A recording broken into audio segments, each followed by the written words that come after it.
Okay, welcome to Broken Silicon, a computer technology and gaming podcast by Moore's Law is Dead. I am Tom of Moore's Law is Dead, and I am joined by... Dan, his brother. Yeah, that's right. And so, for those who haven't listened to this podcast before, which certainly none can dispute, it would be 100% of you listening to this one. This is the first episode. It's modeled a lot after Sacred Symbols and other kind of news, gaming podcasts of the sort. This one, though, if you like Adored TV or hopefully my channel, Moore's Law is Dead, channels that cover PC hardware news, but also go into gaming a lot. That's the kind of stuff we will be covering, but we don't just cover PC gaming. It's about the hardware, and hardware is in phones, consoles, all types of stuff. Let's see, I don't know. I guess people know who I am. You know, I'm an engineer. I did a lot of like international studies stuff in college. Dan, will be my Chris Reagan, like in Sacred Symbols. He's the dumb one of the family, really. Dan, why don't you tell people what you do? Yeah, so I guess I'm pretty stupid. So I'm a biomedical researcher. Currently, I'm trying to pursue a career in developmental biology, and specifically I study vascular or vein development in zebrafish. He's an idiot. And so it's always funny because when people ask me what you do, I'm like, yeah, he's a geneticist. He studied bioinformatics, which is like programming DNA. Am I completely wrong when I tell people that? Well, I studied genetics. I did some bioinformatics, but that was never my main focus. And most of what I do is with gene editing. So you hear CRISPR a lot in the news, and that's pretty much where the entire field of biology is right now. Yeah, yeah. It is. So I mean, like in terms of when it comes to computers, I mean, we're pretty much just self-taught and understanding how to overclock, like anyone who does that. I think we've always been pretty good at just looking through data. Like we both seem to enjoy that. Like as a mechanical engineer, I've had to do lots of research, and I also wrote a lot of papers for like basically political arguments for like international trade things. And it's like, I just enjoy looking things up. And I mean, I have done some programming. I actually did do a engineering project. My senior design project, was involving plastic heat sinks, these experimental plastic heat sinks, which I thought were actually a very fascinating idea. So, I mean, like, in terms of professional exposure to computers, we both know what programming is. We've both done it, but we haven't made any games ourselves. Yeah, and like for me specifically, I've to an extent learned a few programming languages. I would not say at all that I was ever an expert in any of them. I think you've done more programming than me, honestly. But I pick up on them pretty fast. Like, for example, my C++ class in high school, there was usually a line at my desk as long as the teacher's. Yeah. And what's really funny, I find, though, is it's good we only dabbled in it. Well, you've a little more than dabbled, because at least when I was in college, what was so funny for me was all of the computer science majors knew effectively jack shit about computer hardware, if we're being complete. I'm going to be honest. That's my experience. I'm not saying everyone. I mean, there's plenty of computer scientists that know everything about computer hardware, and those are usually the best ones at it, actually. But the average computer scientist usually spends all day on a computer programming, and I notice likes cars or guns or something. And at least where I went to college, all of the mechanical engineers loved computers, and all of the electrical engineers liked cars. I think it's just because either way you're building things, but if your job is one thing, you want your relaxation to be the other. That's just what I found. So that's what I'm saying, is it's good, perhaps, because then we can actually look at the actual facts of the end product, and we don't get annoyed we're talking about what we do at work. Yeah, that's very true. Where even if you go to a career following your passion specifically, like what I was doing, I have to have friends outside of biology because I don't want to talk about biology 100% of the time. Which is why you still talk to me, right? And that's why. The only reason, yes. The only reason, yeah. Yeah. Anyways, getting to the news. Yeah. All right. So number one, right off the bat, is just going to be talking about Computex. I'll have probably one link, that anyone who's listening to this can go to, but Google AMD Computex, because there's just too much for me to just even bother putting a bunch of links to what we're talking about. The fact is AMD revealed, and it's funny, Dan, I actually wanted to ask you this for this part, because I was watching it on like my laptop while I watched, I think, Chernobyl. And I know. And Good. So in between watching people die of radiation burns, I realized, this is actually an interesting conference. Because you never know with AMD. I remember some of their or conferences. Any press conference, really. But yeah, sometimes literally nothing is even announced. It's like, hey, we updated Relive, and they spent an hour, and that was the biggest announcement. Luckily, this wasn't one of those times. So I realized this was going to be the announcement of a lot of things, and Dan, what did I do to you? What were you doing? Actually, I kind of want to frame the conversation that way, because I've talked about it in 3 videos. No one cares what I think anymore. Yeah, what was I doing? I don't know. I was probably playing video games or something like that. Or I don't know, watching something. It might have also been Chernobyl, but yeah. Okay, so what was my message to you? Did you just get it? Yeah. Dan, are you available? And then I said yes, and then you called me immediately. And I said, Dan, I think I'm going to make a video and try to drop it literally right after Computex comes out. Yes. I want to bounce these ideas off of you. Which, for those who don't know, when me and Dan joke if we're close, it's because we're kind of twins at this point, and so we talk pretty much every day, and so a lot of the videos you've seen have been bounced off of him, and by a lot I mean probably basically all of them. And this was one where I wanted to get it out really quickly without much editing, and so I talked through it with him while we were watching it. And what was your opinion of seeing the processors demoed and revealed? What were you thinking? I mean, yeah, I was impressed by the prices and the price performance that they were introducing. I would say especially so with the CPUs.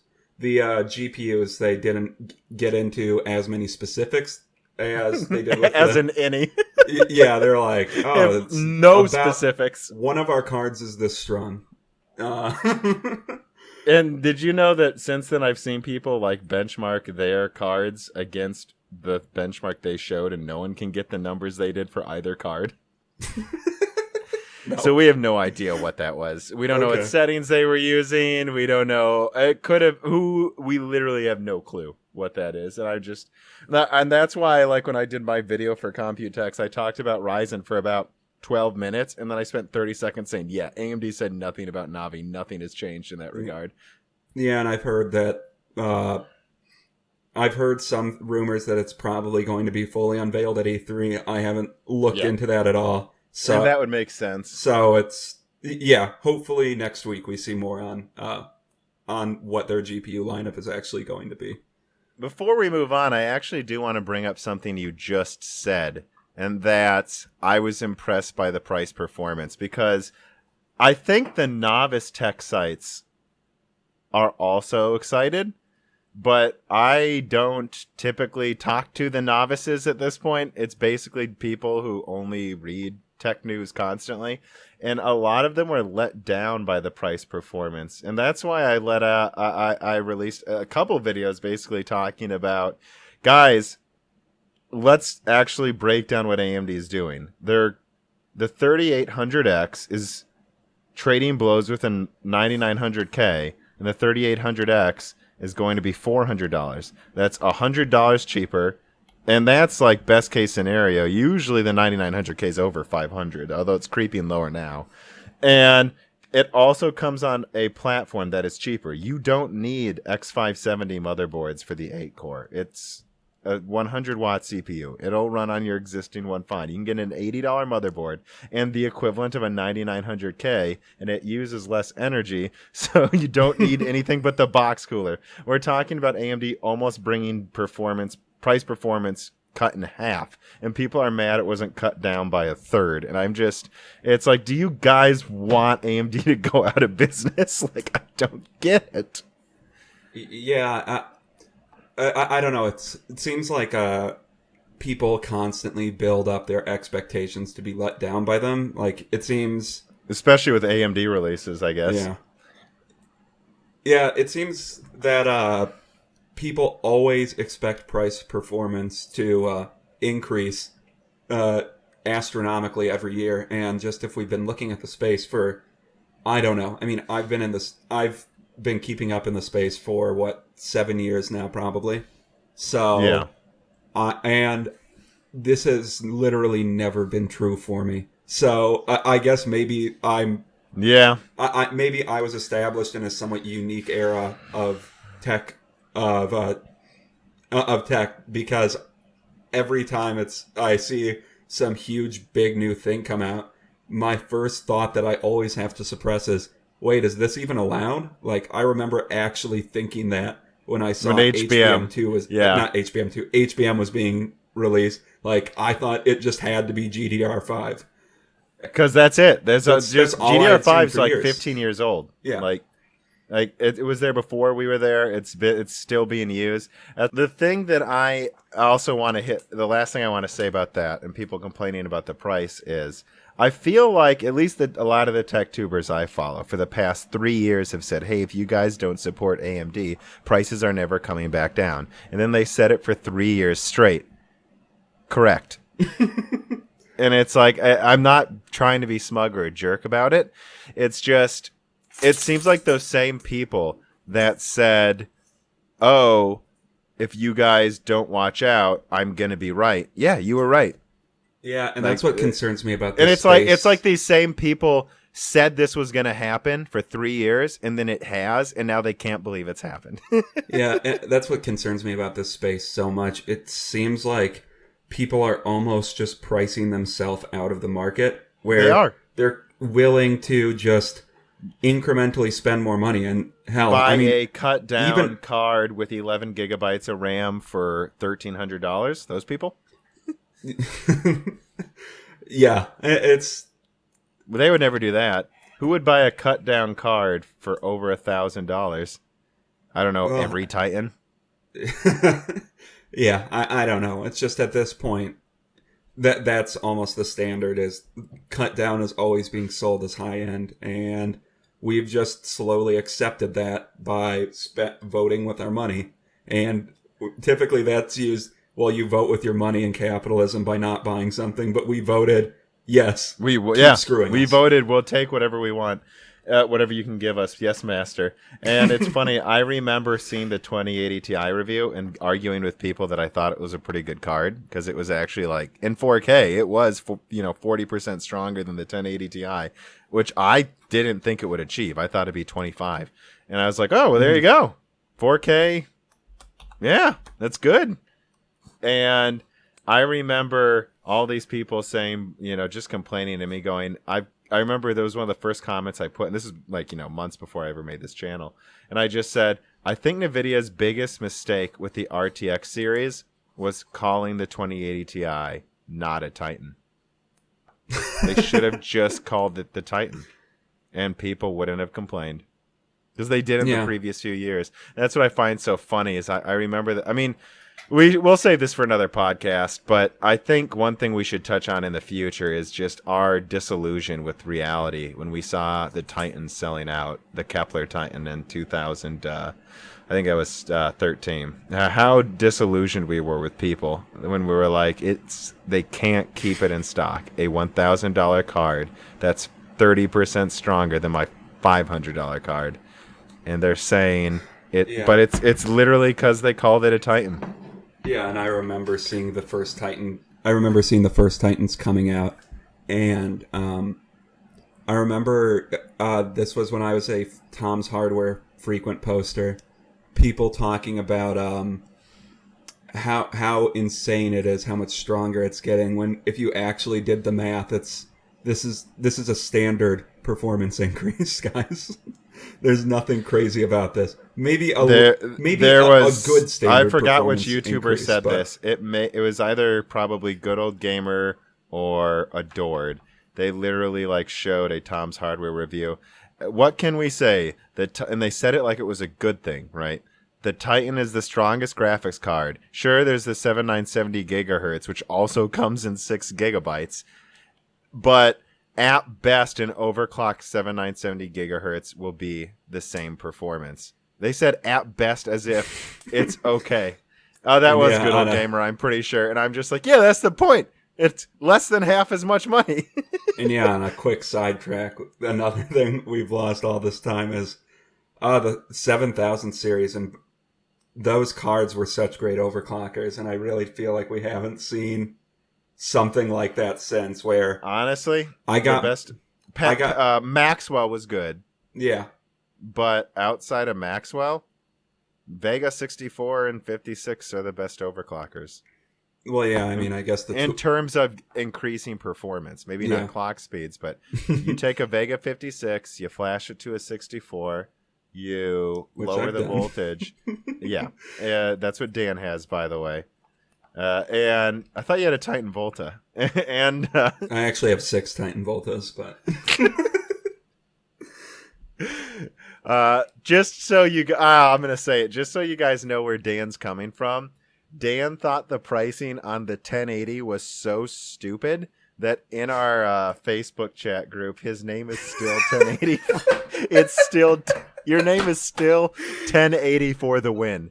Because everyone, again, is like, how can the 2080 cost $700? And it's like, the 1080 cost that much during that holiday season. And Dan named himself 1080 for the win and he haven't changed it for years. And I think he should just keep it forever. All right. So hopefully we won't dwell that much on every news story. But yeah, I figure since this is the first one and we just started this podcast, now people really know who we are. So I'm going to move on here. All right. Tycoon Bell writes in from Reader Mail. And if you're a Patreon subscriber, you can also write in. He says, based on your current knowledge on Navi, what is the best recommendation you can make with regards to upgrading from a Vega 64 to upcoming Navi, especially with emphasis on improvements on thermals? And I'm just going to say right out of the gate, I think there will be a big Navi, stronger, of course, than even my Radeon 7 for sure. But the idea, it depends. It's the idea that you're going to get double the performance for any amount of time is almost gone. I think we're getting to the limits of what we can do with modern technology and graphics. We're certainly not there yet. I think we'll get 4 or 5x performance in about 5 years, maybe if we're lucky. But after that, and remember, that's going to be like 1.2 times 1.2 times 1.2 over 5 years or something. So, I mean, if you want better than Vega 64 performance, it will come, but don't expect it to be more than 30%. Well, I'd say more than 50% stronger, and it might not be here till next year. I don't know. Do you have any thoughts? Yeah, I mean, I guess also like what I said earlier, we really don't know what Navi is yet. Yeah. It's our DNA, Dan. Let's just add DNA onto everything so it always sounds cool and innovative. What if we called this the CRISPR series? Every biologist in town would be buying. Never mind. Let's call it the CRISPR blockchain series. Now we got 2 buzzwords there. It's a third. I can't think of a third buzzword right now. And you could make a green edition of each card and like pretend it's solar powered or something. We can guarantee this chip was made with 0 coal. Shit! All my cards are made with coal. I knew I shouldn't have bought this from Russia. Yeah, I don't know. I guess that's my opinion. Is just we don't know what it is yet. It could be, it could be impressive. It could be just a decent graphics card series. I guess I don't know what the top end is going to be. Right now, they've only shown off like what 5700. So I feel like, And we don't even know what that means. We don't Yeah. know 5700. They just changed naming schemes again. We don't. For all we know, 5700 is the same as a 590 or a Vega 64, except I'm pretty sure it's the equivalent of a 580. and I feel like based on how the market has gone since I've seen it, 7 is never the top ranking mark for a graphics card. That's just a weird place to end. Unless there's one before I started getting into this space that I forgot about. But what I find so funny about the 5700 is there was this leak about Navi 12, which I based a lot of my information on for that one big video I did, the Navi lineup, before it was announced. And I don't think people realize just because that Navi 12 leak came out, that doesn't mean the 5700's Navi 12. I still think it's Navi 10. But if it is Navi 12, yeah, I don't know. We're getting some insane performance increases. AMD's basically been lying for the past 6 months, if that's true, though. Like, let's just be clear. That's the level of sandbagging going on. Like, that means they're killing the 2080 Ti. But I don't think that's the case. I think that's a cut down Navi 10. And there will be a full one that's the 580. And then some... I still like the idea of them having a special edition that's like 16 gigabytes. Just because, why not? And if it can get close to a 2080 with 16 gigabytes, frankly, that's already what the Radeon 7 strategy is. So, yeah, they're premium card that's meant for like 30 people. But yeah. Well, yeah, but mine's red, so it's... And it is a very nice red. My card... It is a good red. My card is verifiably not red. So, I mean... Certainly none could dispute that no one it is could a dispute different... that it's red. Moving on to number 2, AMD is continuing to outsell Intel in a lot of do-it-yourself markets. I don't know that we need to dwell on this one for that long, but I actually put 2 links here. I saw this, and I know like Ryzen's selling incredibly well in Germany because, I don't know, I guess they're not stupid there. And then here in America, though, if you go on Amazon US, and I'm looking at it right now, number 1 spot, R5 2600, which it should be, and then 9900K, and then 2700X, 2600X, 2200G. So then there's 3 Ryzen processors above the next i5, then a 2700, then an i7 and an i5. Yeah. It's basically very clear that AMD is probably outselling Intel, at least on the do-it-yourself market in America as well. I think they're winning market share. Yeah.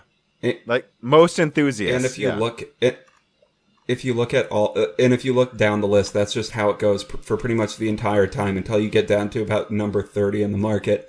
Then it starts to become. I want to point this out. The FX 8350 is almost tied with the 9700K in sales, which actually kind of blows my mind because if you were like an esports gamer, I would tell you to get a 9700K. I'm a little confused as to why is everyone getting the 9900K? It doesn't make any sense.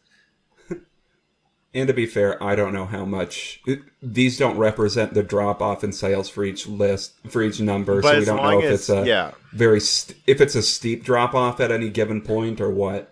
I'm guessing this drop off to the 8350 is probably steep, but who knows? I might just be talking. Yeah, but I think this is good enough that we can say AMD's probably outselling them, and that's because number 1's AMD, number 2 is Intel, and then the next 3 in the top 5 are AMD, and then you get one Intel, then another AMD, and then it basically just goes Intel, AMD, back and forth all the way down.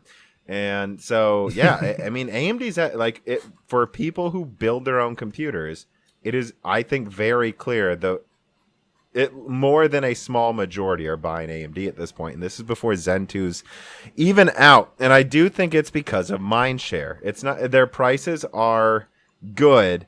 I mean, look at that. I mean, it's honestly ridiculous when I read this list. The 2700X is almost half the price of the 9900K. It's like 10-20% weaker. This is absolutely ridiculous. Again, imagine if graphics cards were like that. Yeah. Imagine if AMD had a $600 graphics card 15% weaker than the 2080 Ti. No one, this is ridiculous. I think the most important data point we have as well is number 37 is a Cuisinart food processor. And so I think I think the Cuisinart food processor It's might be outselling the coming up. 1500X. So better luck next time. All right, let's move on to number 3. And that's actually just kind of feeding off of the general trend of this part of the podcast. Qualcomm's demoing a 7-watt, I believe 8-core laptop processor that's tying an Intel 15-watt i5. And this is something I keep any person I ask who's informed, and this is also my opinion. When is it, is ARM going to take on Intel? I say it's when, not if. They're going to enter the x86 market. This is insane they haven't yet, frankly. Yeah, because when I saw that, you sent me this, and when I was looking at it, I was kind of just surprised. Wait, Qualcomm seems to be trying to now be targeting Intel. They're definitely trying to make a bid to get into. They've been trying for a while. They don't have a x86 license. Only AMD, Intel, and VIA have a x86 license, so they're the only ones who can, to the metal, make a processor for this market. But Qualcomm's been getting so good at the emulation that they're now challenging an i5. Now, I don't think. Keep in mind, I'm sure they cherry pick those benchmarks. I'm sure there's some where the i5's 10 times better, but I don't know. It looks better than the last time I saw them make a push, and this is what I'm talking about when I say Intel. I'm very concerned about Intel. AMD is going to take server market share. They're going to take some high-end laptop market share. And they're for sure. I mean, we just talked about it. They took the do-it-yourself market, and this is before Zen 2 is out. So where does that leave Intel? Well, I think they'll be in a lot of budget gaming builds in about 2 years from now, especially if they ever get down to pile driver prices where they might have like a $200 10-core. I'm not saying that's going to happen, people. Don't yell at me. But I don't know, guys. The FX 8150, the bulldozer one, started at like $250, and eventually that thing was like $100 within a couple of years. So I'm just telling you, if things get bad, you'd be surprised what they would. And they're overcharging, just so you guys know. So they have room.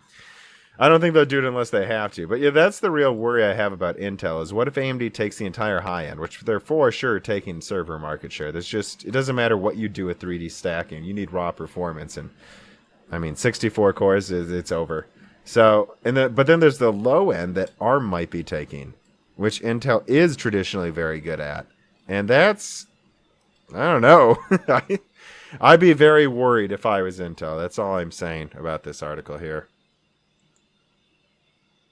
Like right now it looks like, based on the benchmarks they're displaying, it doesn't look like this chip they have right here is going to compete with the super high end of Intel. But for standard people just trying to buy a laptop, there's no reason you would want to get the Intel above the Qualcomm Snapdragon, aside from market recognition. And Bootman writes in from Reader Mail as well, which you can do if you're a Patreon member on the Discord. Will Intel have a decent response, or is this 2003 all over again? That's when, the Athlon. Yeah, so maybe they will be able to respond, but it's not going to be next year's, and it probably won't be the year after that. So AMD will likely have market dominance, and I would say AMD is definitely going to have market dominance with the Ryzen 3 series. Yeah. And they're probably going to be the dominant company for at least, I would say at least 2 years, like just based on literally what we know they've said, at least 2 years. And who knows, maybe it could be 4 Yeah, I know, and there are people freaking out right now. Dan, 5 people just threw phones out of their car while they were driving. But I don't know what else to tell you, right? It's like, here's what we know. Zen 2 is doubling performance. They're basically tied, and they're tied, and AMD's outselling in the do-it-yourself market. We know Zen 3 might double Zen 2. We know we're getting into 4x performance, and we know Intel's only on 10-core processors for the next 3 years. So that's, what else do we need to say? How could they not take substantial market share? Yeah, Well, they're going to take substantial market share. That's already No, happening. It's Intel will just bribe how everybody. substantial. Okay. Shit. That's a good, oh yeah, well, that's a really good point, counterpoint. But I mean, everyone's so used to AMD being the underdogs. It's like, look at how they're acting. They're clearly sandbagging already. They're clearly doing some milking early. No, AMD is prepared to take all the profits and market share right when they can. And frankly, it's because Lisa Su is a good CEO, and she knows if you actually go back and look at it, I think it was. Yeah, it was Good Old Gamer again that talked about this, where he was like, they sold the 5870, a card 40% stronger than, or like 50% or something stronger than the 285, the GTX 285, with 1 gigabyte of RAM, more RAM, well, I guess the same amount of RAM. And they sold it for like $400. NVIDIA, anytime they've gotten the lead, has doubled the price of everything. Like, and you could argue that's because AMD doesn't suck. And I would argue that's partially true. They weren't greedy before. That's a fact, clearly. Look at the history. They were not greedy. But that means they never got to make any money for R&D. I think AMD always thought if they made a product twice as good, once they would have the ability to capture all the market share, and that would be it. But what they learned is you actually have to do that like 3 times in a row. Like if we're being honest, right? NVIDIA did it with Maxwell and then Pascal, and that's when they really took like to 70%. Yeah. Like, you don't take all of the market share until you crush the competition a few times in a row, and AMD never was able to do that, and they never charged enough money to pay for R&D. And so that's what they're doing now. They're going to make sure they have a war chest so they can never fall behind again, which overall is good for the market. You don't want this. You want this to be the last time one of the companies sucks, because this keeps happening, where Intel sucked, and then AMD sucked, and now Intel sucks again. No, what you want is them both to have tons of money and be actually throwing haymakers back and forth. And that happened briefly in the GPU space with AMD and NVIDIA, I'd say, from like 2008 to 2013, but then it just fell completely apart. And yeah, and a system like that replacing with what we've had, which is just this dynamic system where that quickly changes really fast. And when I say dynamic system, I'm saying dynamic system in the how much power they have. Like someone's in charge of the market or they're not. And it's just, I'm tired of that. All right, number 5, AMD just signed a graphics technology deal with Samsung, licensing their graphics IP for Exynos GPUs. I mean, when I saw this, it's like, yeah, it's AMD's plan. I mean, that's essentially what they've been doing with the gaming market now for a while. So, this doesn't surprise me, but it's I don't know, overall I think a good business strategy. And yeah, other companies using their same technology, more innovation with that technology, I guess. All right. Let's move on again then. Number 7. So there's unlocked editions of the RTX 2070 and 2080 on the way, as have been rumored for a long time, including on my channel. Do you have any thoughts on that, Dan? I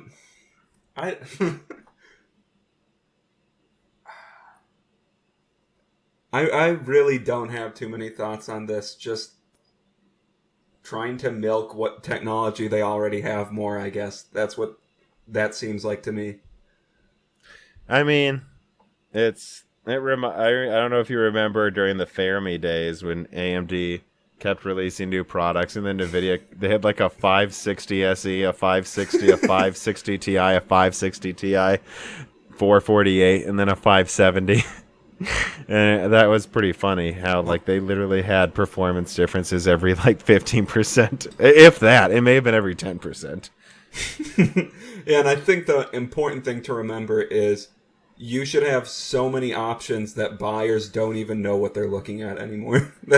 Actually, my first Intel build, my first desktop build almost had a 560 SE.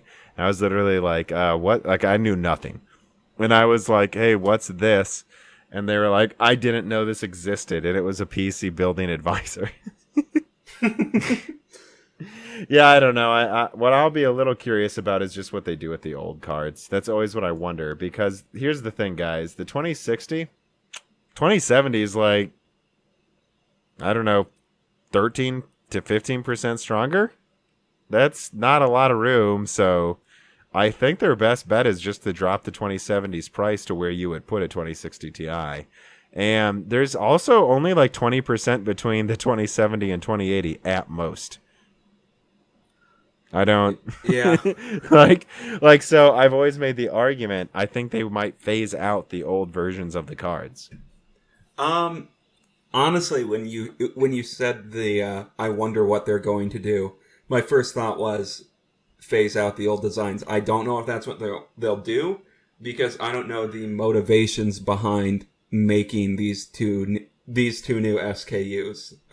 Like, is it just they think they can limit off their chips a little bit better so they can make more money, or well, they've already been doing that actually. So the 2070 Founders Edition literally had a different code on it than the 2070 they sold to AIBs, and it was on average about 10% stronger.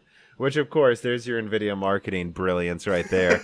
We send 2070 Founders Editions to review websites and don't let them know that most 2070s are probably weaker than a Vega 64. It's pretty funny to think about how brilliant that is. And this is, I'll just say it. If you review technology, you should be smarter than to fall for their bullshit. If you review the 2070, you should be. But I don't know what you do. Everyone's going to fall for it, because what do you name the review? You're going to call it 2070 Founders, and everyone's going to think that's a 2070. There's nothing you can... I honestly don't know what I would even call the review. Like, because you don't... Because it isn't the same card as the AIB 2070s. Mm-hmm. They're changing that now, but... All right, moving... Yeah. Yeah, I guess they've already been doing it, though. It's just now they're going to lower prices, almost is what you could argue. All right, moving on. The 7-nanometer Samsung process is what Ampere is probably going to be using. Called this one, guys. I will brag when I'm right. I called this for no reason. There were no rumors. I literally do this. For my research, sometimes I'm just going through the newest technology. I saw 858 millimeter squared, and I'm like, oh shit. Oh, NVIDIA's going with Samsung, guys. Like, they need these giant cards. Do you have any opinions or things to say about that? No. No, there's not much to say. I guess the one thing I will say is I keep seeing people go, AMD needs to be on a newer node to have an advantage to be able to compete with NVIDIA, and that's just not true. That's not true. The way NVIDIA builds their cards, they make these gigantic monolithic dies. They've always done this. Always. Even going back to like 65 nanometer, you can see these massive like 600 plus millimeter square dies, and then they cut the shit out of them for the mid-range cards. And that's always what their strategy's been, whereas AMD tends to have a lot of different die sizes that they mass manufacture, and because they are also a processor company, there's a lot of focus on getting to a newer node because efficiency per die space matters. NVIDIA doesn't care about that. They just need to be able to pump out millions of cards because they are the market leader. They do supply laptops in mass. They do support data centers. They need to be able to... They can't move to 7 nanometer now because they're selling 10 million cards a year. They can't move to 7 nanometer now, right? Like, the yields, there wouldn't be enough cards. So that's why it's like... And also 12 nanometers over double the die size. If you die shrunk the 2080 Ti, it would still be like 50% bigger than Radeon 7. Like, this idea that, like, isn't it pathetic Radeon 7 trades blows with the 2080? No. If you die shrunk the 2080, it would still be 10% bigger. Which, interesting. Like, it's like, so that pretty much lines up with where the performance should be. The Radeon 7 is the size of a mid-range card. It's just very, very early yield, so they sold it as high-end. Yeah, it's interesting just how AMD is always, it seems to, at least for a long time, have always been able to have these really small die sizes, which, that just goes to constricted cash flow. They have to innovate more, which AMD has definitely been innovating more in the most recent years. But, I guess that's all I have to say. Well, yeah, I'd say NVIDIA is actually... innovating somewhat often now. I Yeah. will say, at least when I entered the space, it seemed like they weren't doing anything. But I think the island series, Fiji, Pitcairn, Tonga. Well, not Tonga, perhaps, but like going all the way back to like Hawaii and all these old island names. What was it? Koreko, whatever the 6970 was. Someone's gonna scream at their phone right now because I got it wrong. But yeah, all those island dice scared the shit out of NVIDIA. And that's because NVIDIA realized if it wasn't for their mindshare, they would have lost the entire market to a card half as big. Which is probably what they're a little worried about now. Moving on, number 9, NVIDIA patented 3080, 4080, and 580. Now, okay, you laugh. NVIDIA patented the name 3080, 4080, and 5080 right before Navi was announced. And here's the thing. The rumor up until now, including the information I received, was they were going to call Navi 10 the 3080. Mm-hmm. And then NVIDIA was like, fuck that noise. I just think that's hilarious. I'm telling you, I really think the 5700, they were like, 50th anniversary. Like, yeah, that Intel definitely caught wind of what they were playing. NVIDIA. Definitely caught wind of what they were planning on naming these things and just decided to copyright these 3 names. It's just a funny story. Yeah, there's not much for me to say about it. I just think which brings us to our segment, will AMD ever have a good graphics card naming scheme again? Actually, like Vega 64.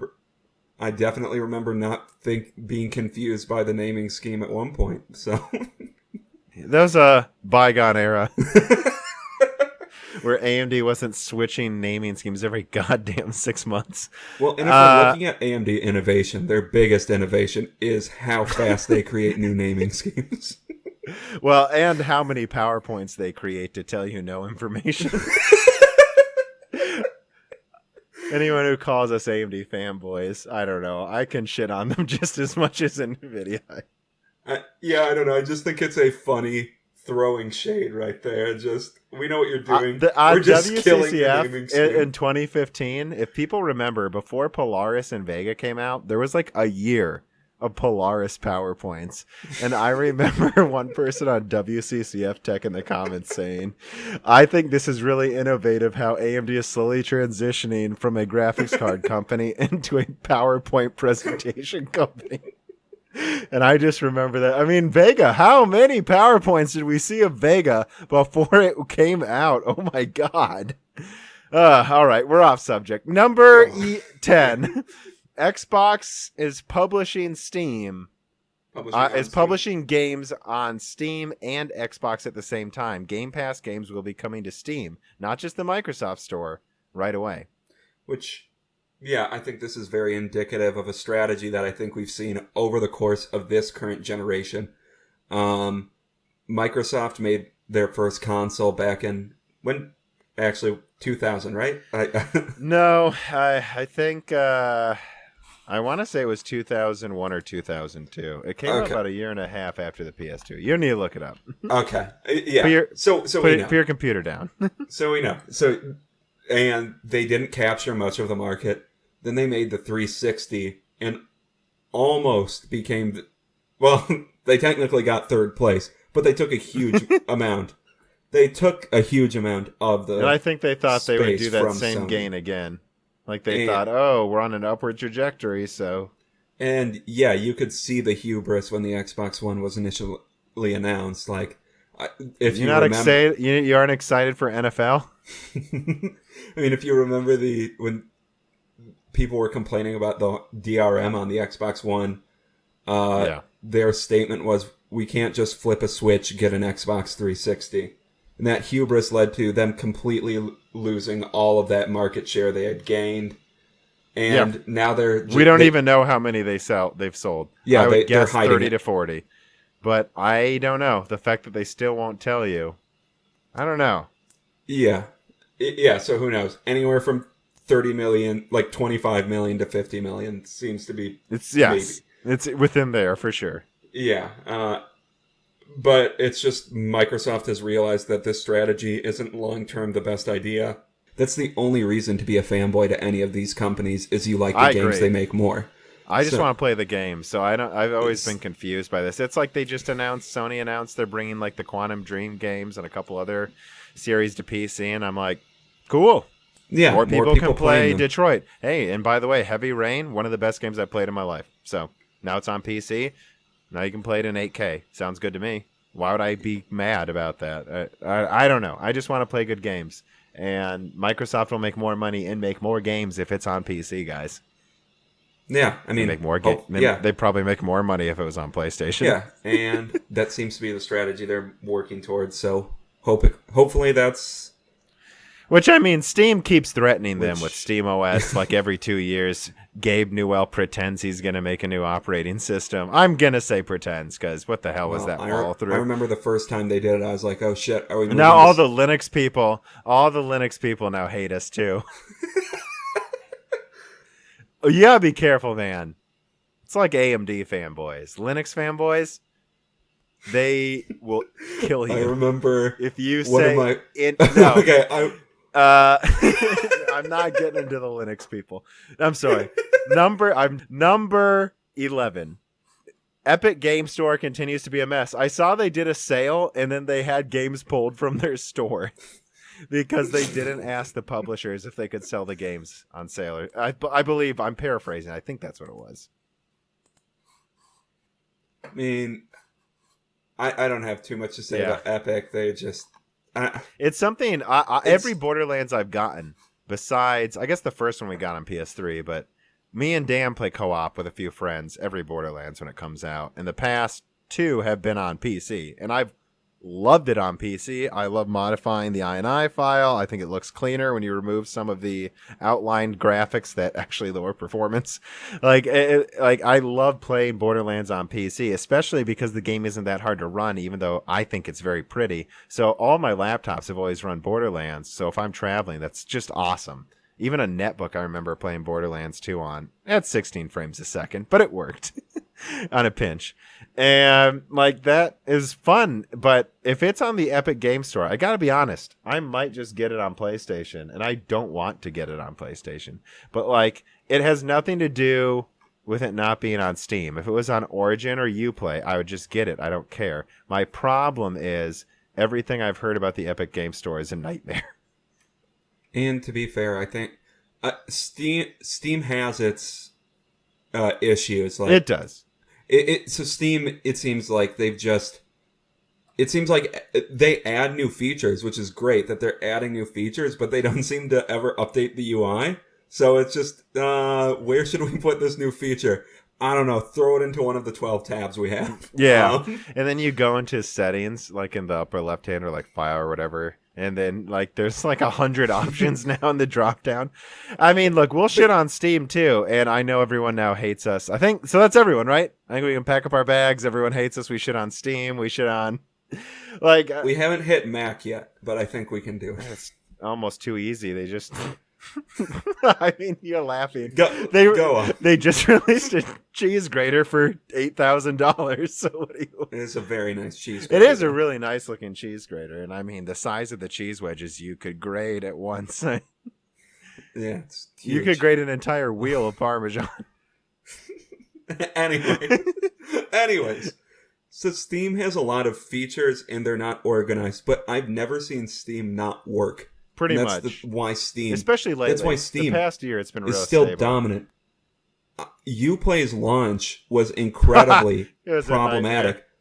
Where people were just like, okay, I'm just not buying Uplay games anymore because it takes me 10 minutes to get onto Uplay. And even though those issues are mostly gone, it's... When I boot up Ghost Recon's Wildlands, it takes me longer to boot up Ghost Recon's Wildlands than Sekiro. You know what's crazy, too, is I have to open it. It opens Steam, even if I open Wildlands through Uplay, I've noticed, which is odd. I don't think Far Cry does that. I think Far Cry just lets me open it on Uplay. But yeah, I don't know. Yeah, Uplay certainly isn't perfect. When Uplay works well, it's pretty good. I don't mind Origin at all, and I know that... I have issues with Origin, but... Oh, okay. I think, you've had problems lately. So I've had issues. So I think it's... To a degree... some of my PC parts are getting old, but also too, I don't have these issues with Steam ever. I think Steam So I will say verifies that. the files, and I don't know that Origin goes back and checks files every now and then. Number 12, Microsoft and Sony do a cloud gaming partnership. Dan, do you have any opinions? Well, anything to say on that? I mean, Microsoft and Sony are worried about what Google might do if they get into this space, so they're allying with each other because that's the best thing they can do. Like, both of them seem to be doing decently well off of it, or be happy with what they're doing right now, or where they're going. So having a new wrench thrown into the system, in case, if they need to, and Google is scary. Let's be clear. Like, yeah, Google has a lot of money. and IP, and they control half of Earth. Like, that's a thing to worry about. Like, and I've thought about it too. Like, it wouldn't matter if Microsoft put their stuff on a Sony server. It doesn't make a difference. It's about the software, the games they're selling, and kind of the end products you're buying that can stream the hardware, like the PlayStation or the Xbox. They could literally both be running their stuff on a Microsoft cloud. I don't know that they'll... Obviously, Microsoft gets a lower rate because it's owned by them, so they can get it more efficiently for the price than Sony can. But, I mean, Sony big enough, they can negotiate a good deal, and it's like, I could see a future where some of PlayStation servers are running on Xbox, on Microsoft servers, and it doesn't make a bloody difference. Yeah, and if Sony needs to respond quickly to the threat of Stadia, coming to Microsoft would be the best choice, because I mean, sure, they're market competitors, but they're market competitors insofar as they haven't had a sledgehammer come down on their heads. What I'm imagining is like Sony crawling into a dark cave right now. Someone who represents Sony will say Kazurai here, and then you have what is it, Nadia? I think that what's his? It's Satya Nadella. Satya Nadella, sitting on like a dark throne with fire around him and like a dark cloak, like he's like Skeletor. And then it's like, I couldn't stop them. And he's talking about Google. And then Microsoft is like, I was wondering when you would come. And I'm just thinking of Microsoft failing to compete with Google, with Bing, and all these other things. And then they're just Microsoft has a long history of wanting to attack Google, and they just can't do it. So I could actually just see it from that point of view, just this guy going, yes. We were allies the whole time. It doesn't matter. They both make gaming platforms, and Google... There is a chance, I don't think it will happen, but I've talked about Stadia much more than most people have. And in different ways. I think people are freaked out for no reason, to be clear. But it is a threat. It's a threat to the status quo at a minimum. And this is what this is. 13. The GTA 6 rumors are heating up, and I've been hearing rumors of this for a long time, before I even made this channel. Just nothing until now to even report it on my channel. But like, yeah, GTA 6 is going to be a masterfully huge game. It's going to be, from what I can tell, a shrunk-down version of about a fourth of the United States. I'm very excited about that. But if you think about it, this is the example I give. Because this article comes out talking about how you can't put this on last gen, and they're worried about putting it on PC. And people go, what the hell does that mean? And it's like, well, here's the problem. It'll run on PC all right, but there's a certain standard they're going to need to meet, and there's a reason this won't run on last gen. But the Xbox One X uses a hard drive, or I guess a solid-state hybrid drive, but it's mostly a hard drive. Okay? It makes it easier to reference things in the OS because of that cache they have built into it, but it's not anywhere near what a solid-state drive is if you're really stressing the solid-state drive to its maximum capacity. And that's what that sounds like Rockstar is going to do with GTA 6. If you think about it, right, the size of this game, you can get in an airplane, and this is the example I use. You can get in an airplane in Miami and fly to New York. and you can probably fly there faster than airplanes move in GTA 5, which frankly isn't very fast, relatively speaking. And so imagine loading all those terrains, probably all the way to Canada too. I wouldn't be surprised if they went to like Maine a little bit. And if what we know about what the PS5 might be, like the big innovation with the PS5 might be essentially eliminating load times. The only way we're removing pop-in is loading the entire game into a RAM cache. And that might be what they're doing. And frankly, it sounds achievable. So why the hell wouldn't they? But yeah, let's move on to number 14 then.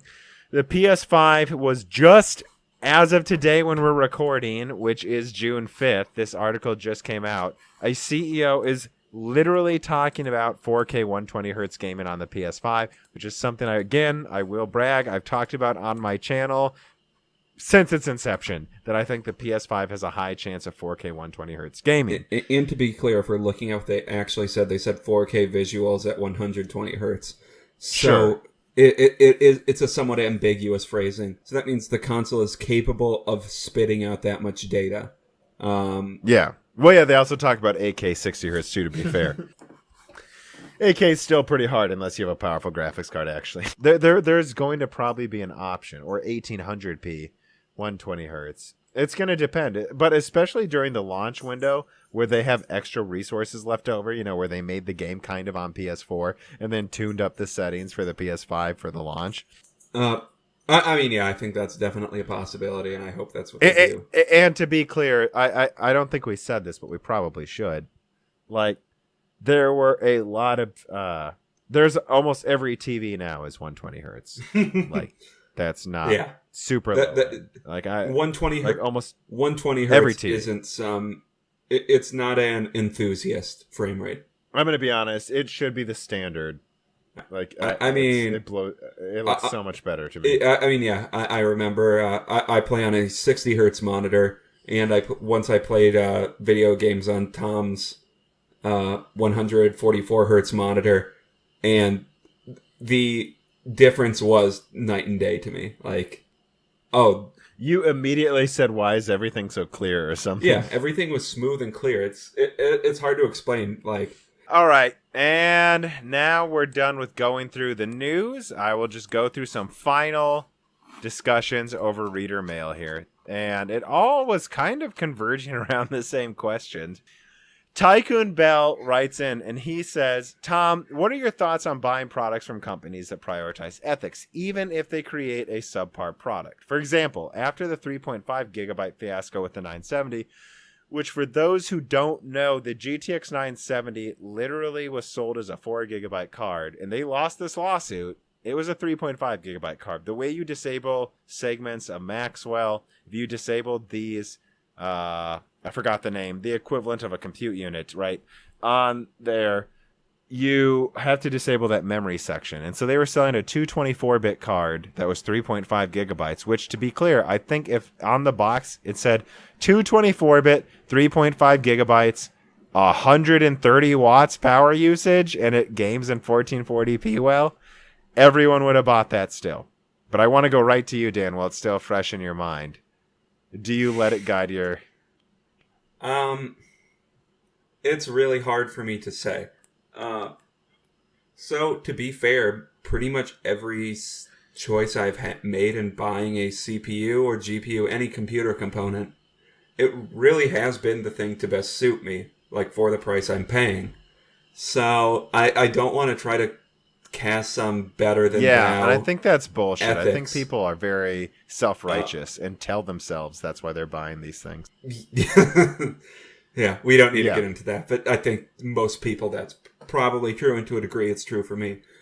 And I think the whole mentality of saying you should buy AMD's products because they're the underdog is kind of doesn't make sense because... Well, let's be clear, Dan. I'm gonna jump in here. You've literally said to me before, I don't think I could bring myself to buy a NVIDIA graphics card maybe ever again. That is true. That's a direct quote you said. So for a little backstory, I bought a 560 Ti. That was my first graphics card. It broke. I got a new one. It's like, let's try SLI. when I got the two 560 Ti's, I could not figure out why this didn't work. It was an SLI verified motherboard. I was using the right PCIe slots. Both graphics cards worked independently in both slots. So we know each graphics card works, each slot works. Nothing on my system is broken. And they just did not work together. And then when I did 7950 at Crossfire, worked fine. I mean, there were some stuttering issues, but it worked. And every card I've come into contact with that's been made by NVIDIA has also broken almost 100%. Like, I sold those cards, and those cards also broke. So my exposure to NVIDIA has been nothing about it working and also reading anti-consumer practices. So, frankly, for personal reasons, I don't know if I can get a NVIDIA card ever again, and for reasons that Tycoon Bell is stating, like ethical reasons, I also think they've violated a lot of the consumer trust. So, my experience with NVIDIA has been entirely negative. So keep that in mind with when I talk about NVIDIA, which I do try to eliminate that bias when I talk about them. Ultimately, if I had to condense my viewpoint down, I think a lot of people justifying ethics concerns, really they're just trying to add something onto why they don't like a company. I mean, I have an Intel CPU. Yes. And I acknowledge that Intel violated antitrust laws at one point. I don't know. It's kind of a balance. If everyone would have bought Bulldozer, AMD wouldn't have made Ryzen. Mm-hmm. So clearly the answer is not just supporting a company because of self-righteousness. Buy the best product, but don't fall for the marketing. And I think that's what it really comes down to. I think people who say I'm supporting the underdog, it's like, no, you're not. You just know AMD is the best product, and you're telling yourself you're a better person. You're not a better person. You just know what you're doing. All right, and the last question, which is actually an interesting one, it's from Will TR, one of my longest supporters and most active. He helped me benchmark, actually, for my Radeon 7 review. He says, look at all the fanfare around the X570 motherboard launches. Have you ever seen this much backing for an AMD chipset before? You remember Ivy Bridge and Skylake, and they were like showing off motherboards, and they're like, now it has this many PCI lanes, and they're PCI 3.0. And I've literally never seen that with AMD before. Maybe with Threadripper, I guess, was the first time I saw it. They're very prominently discussing the new X570 chipset and all of the features it has, which I get why they're doing it. There are a lot of cool features that they're not even new necessarily, but I feel like they've been relatively slow to adopt. Yeah, I guess what I'm going to say is, and I think this is what he was getting at too, is it's like the fact that you see so many manufacturers and AIBs talking about an AMD chipset, like just fighting over each other to show off their version of the newest. Oh, yes. I admittedly had that part of the Computex thing muted, but yes, I do remember that was there. Yeah, and I just remember every Intel launch, no one cared. It was like, yep, it's 5 to 10% stronger. Yeah. If you're 3 generations old, I guess you'll get the new Intel processor because you have to. But then everyone was like, yeah, but look at PCI 3.0. They're adding NVMe or mSATA drives. Look at all the SATA 3.0. I remember that being a thing back then. And now they're doing it. Look at PCI 4.0. Look at how many PCI lanes we have for SSDs over here. Like, literally gigabytes showing off SSD speeds you couldn't get before. And it's like, yeah, it's because they know AMD's the market leader now. I guess that's what I'm at least getting at by answering this question, is it's just like that they know that now they need to fight over AMD market share, not Intel, because Intel's got nothing. And I saw some Skylake X chipsets, and man, they look like holographic Pokemon cards, all the shiny shit all over it. But I was like, who cares? Threadripper's out. And that was the first time I even saw parody where people were advertising Threadripper motherboards as much as Intel. And now they're not even talking about Intel motherboards. All right, well, that's all of the reader mail. which we open every day with letter openers. Yes. I do it personally. Anything else to talk about at all? There's nothing else I have, but for anyone listening to this, thank you for bearing with me. This is Shut up. Okay. Oh, I thought you were going to read the credits, and I was like, this is my job. No, I'm just saying, anyone that for people that listen to this, I hope you like hearing me talk. I think, I hope I added something useful to the discussion. We put up with Dan this whole goddamn time. And I hope my mic isn't terrible, and I'm sorry if it is. I don't record audio very much. No, and that's something you'll get used to. You have been moving your mouth away from it pretty often, though, I'm going to be honest. I'm trying not to, and usually now realize it's perfect. And I usually realize midway through talking that I'm doing it. But so it kind of works for emphasis for this episode.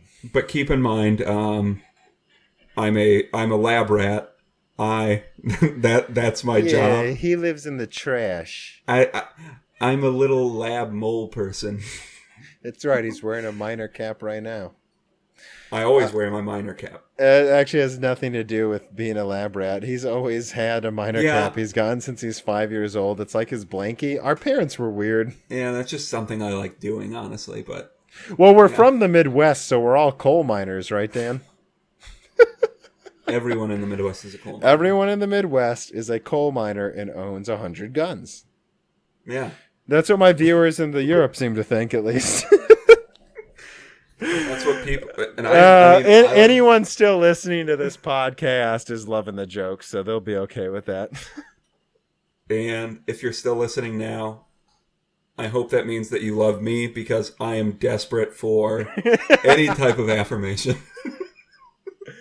That's right. Make sure you say you're at least okay with Dan in the comments.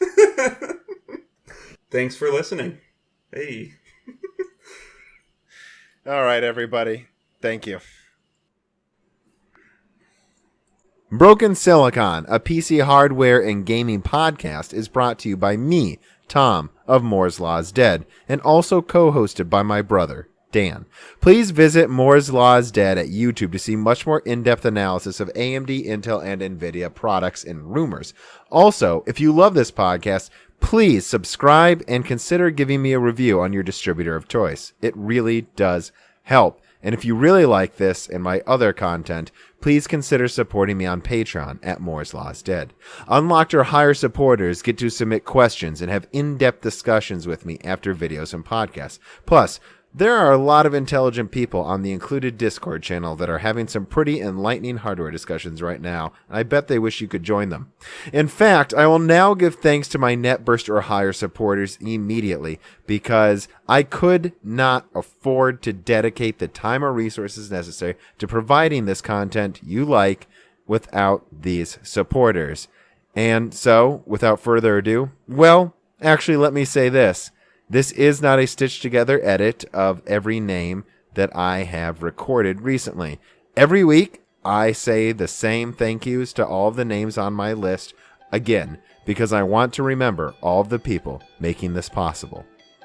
On June 6, 2019, Bootman, Hunter Drake, Jeffrey Solanke, Ben Grossen, Dean, Ruckus, Justin Yant, Orion Wolf, Thomas Rupp, Tomas Paraj, Jesse Blanton, Will L., and Jordan Betcher. Oh, and also a special thanks to one of my favorite bands, Sahara. They allowed me to use their music in my content when I didn't even have 1,000 subscribers. No, they're not the stupid rap band no one's heard of. This is a different band you probably haven't heard of. That is an indie rock band. You can find them on Sahara Sucks at SoundCloud.com, and I will close out this episode by finishing one of my favorite songs by them.